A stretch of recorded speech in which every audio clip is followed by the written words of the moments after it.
We're back now with some food for thought. Consider the fact that our country throws out an estimated $165 billion worth of food every year. Much of it still perfectly good, according to a recent study. That's the idea behind a new grocery store that will open in June. It's called the Daily Table, and it will sell deeply discounted foods that have recently reached their expiration date. NBC's Miguel Almaguer has our report. Shopping for a healthy meal, single mom Davine Bourgeois is at the food bank looking for affordable groceries just past their prime. So what if it's a day or two old or 3 days past due? It's still very much edible. I think we can live this. Bourgeois is exactly the customer Doug Rao is looking for. This summer, the former president of Trader Joe's will open a new grocery store that sells expired food for pennies on the dollar.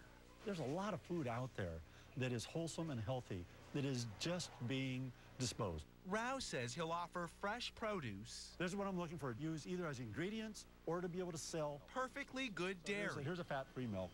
And most other grocery store products at deep, deep discounts.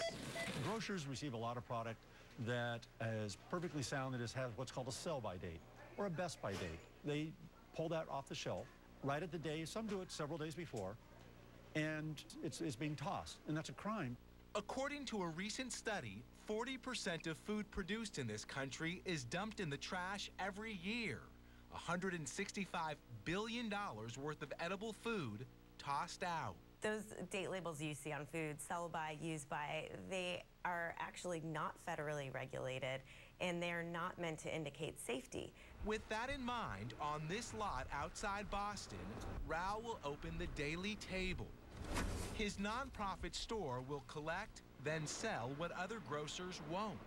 The Daily Table, which will also prepare hot meals, knows its concept may be difficult for some to swallow. I go by that sell-by date. You got to think of the health costs, too. But Rao believes his new store selling old food will have a long shelf life that just may surprise you. Miguel Almaguer, NBC News, Los Angeles.